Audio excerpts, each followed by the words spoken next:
What are the 6 needs of mourning, and how can we apply those to the chronic illness experience? Mourning, as opposed to grief, is that grief are like the thoughts and feelings that we experience, right? Mourning is what we do with that in response. It's our outward expression of our grief. The 6 needs of mourning are a concept that was created by Dr. Alan Wolfelt, who is a grief expert. So need number 1 is to acknowledge the reality of your loss. When it comes to chronic illness, this might mean acknowledging the reality of your diagnosis and any prognosis that you've been given. You also want to take note, am I acknowledging this like cognitively in my thoughts?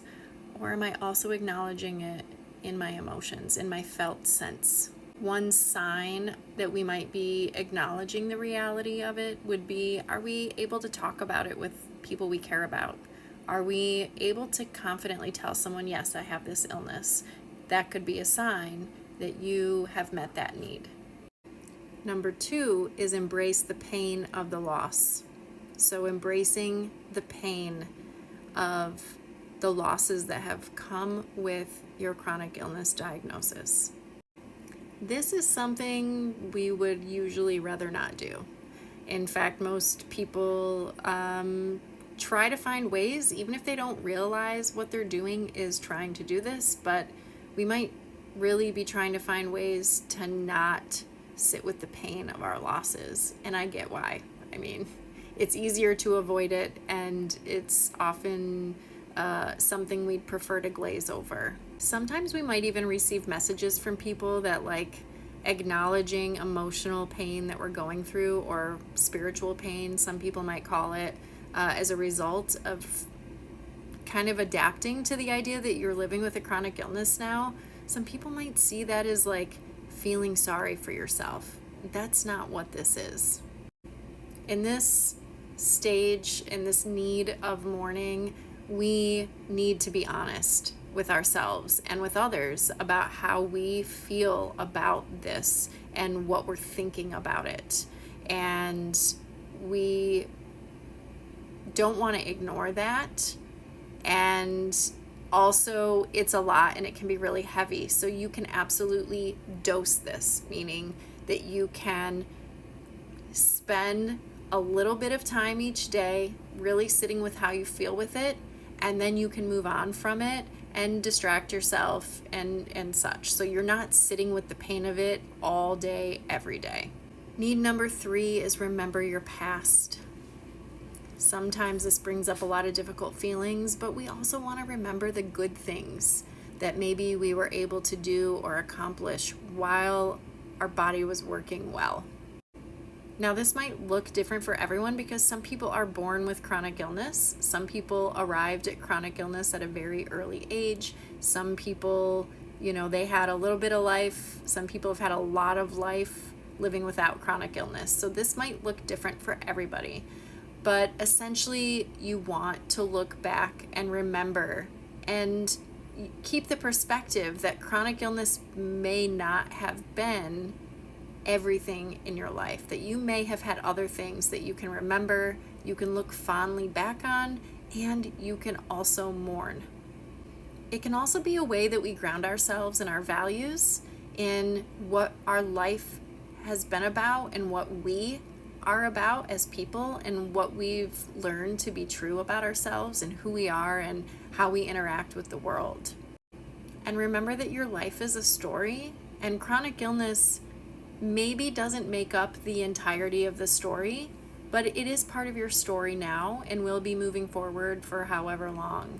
But we can absolutely use this as an opportunity to express gratitude for some of the things in our past that we're happy we were able to do, and look back on it fondly, while also grieving and mourning the loss of those things not still being present in your life with chronic illness.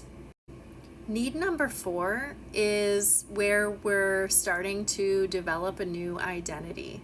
And so with chronic illness, this might look like developing a new normal for yourself. And if you watched my other video on the stages of grief for chronic illness, this might also be where we start integrating our illness into our identity. You also might find ways to anchor yourself or re-anchor yourself in aspects of parts of you from the past, things you used to be able to do. And part of this process of recreating your identity might look like finding ways to fold those things in differently in a way that fits with chronic illness back into your identity and also incorporates chronic illness into that. Need number 5 is searching for meaning in your chronic illness experience. When we first start to experience symptoms, maybe even before a diagnosis, or even when we get a diagnosis, we might be asking ourselves, why? You might question the meaning of life. You might start thinking about mortality, as I said in the other video. Asking questions like, why is this happening to me? What's my future going to look like? What does this mean for my life? What does this mean for the potential end of my life? These are natural questions to ask when faced with a big life change or a loss, especially when we get diagnosed with a chronic illness.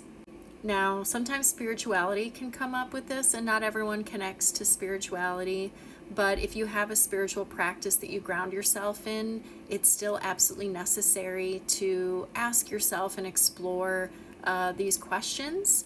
And if you aren't connected with any spiritual practice, then this might be a good opportunity to look at what are your guiding values in life, what things are important to you, and use those to guide your processing of these questions linked with meaning connected to this experience. And need number 6 is receiving ongoing support from others.